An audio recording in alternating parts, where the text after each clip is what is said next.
bangun pagi dan semangat yang menyala, Nuha memutuskan untuk mengikuti petunjuk peta.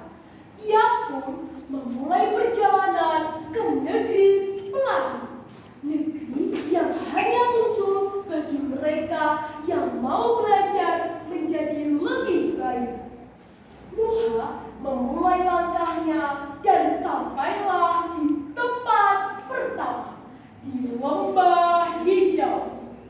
Nuha memasuki lembah hijau ketika hujan mulai turun. Ia bertemu burung hantu bijak yang bernama Kanta. Ia sedang membuat atap dari daun. "Mengapa tidak menunggu hujan berhenti?" tanya Nuha. "Anak hebat tak menunggu. Ia bertindak lebih dulu," jawab Kanta. Nuha belajar bahwa menjadi anak Indonesia hebat, kita harus bertanggung jawab atas hidup kita sendiri. Setelah bertemu Kanta, Nuha melanjutkan perjalanan dan sampailah di Gunung Impian. Nuha terus berjalan hingga mencapai kaki gunung. Di sana, ia bertemu Nara, seorang pendaki muda. "Hei, sedang apa kau?" "Aku akan mendaki gunung. Semua langkahku sudah kuperencanakan sejak awal." Dari Nara, Nuha belajar bahwa impian yang jelas memberi arah pada setiap tindakan. Nuha melanjutkan perjalanan dan sampailah di Sungai Pilihan. Di depan sungai bercabang 3, Nuha bingung memilih arah. Di sana, kura-kura bijak bernama Tata memberi nasihat. "Pilihlah yang penting meskipun itu sulit. Bukan yang mudah, namun menyesalkan." Mendengar nasihat dari Tata, Nuha bingung. Nuha memejamkan mata dan bertanya pada hatinya.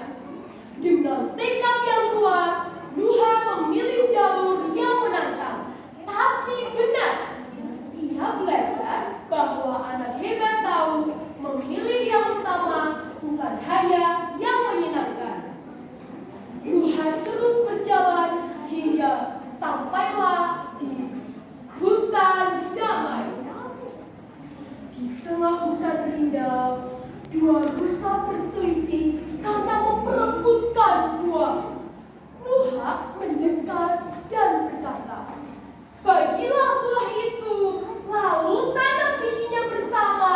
Mohonnya akan memberi kalian lebih banyak."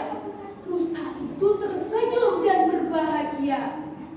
Nuha belajar bahwa anak hebat mencari solusi yang baik untuk semua. Dengan rasa gembira, Nuha melanjutkan perjalanan dan sampailah di sebuah desa yang bernama Desa Hati. Di sana, ia bertemu gadis kecil yang bernama Lila. Ia murung dan diam saja. Alih-alih bertanya, Nuha duduk diam di sampingnya dan menunggu. Lila pun bercerita kepadanya. "Terima kasih karena mau mendengarkan," kata Lila. Nuha belajar bahwa memahami orang lain lebih penting daripada segera ingin dimengerti. Nuha melanjutkan perjalanan dan sampailah di sebuah pulau persahabatan. Di sana, banyak anak-anak mencoba membangun rakit sendiri, tapi gagal. Nuha mendekat dan berkata untuk bekerja sama, dan bersama-sama mereka membuat sebuah rakit yang kuat. Dari pengalamannya itu, Nuha belajar bahwa anak hebat selalu bekerja sama dan menghasilkan sesuatu yang lebih Perjalanan terakhir membawa Nuha ke sebuah danau jernih. Danau yang jernih, sehingga ia dapat melihat bayangannya sendiri di permukaan air.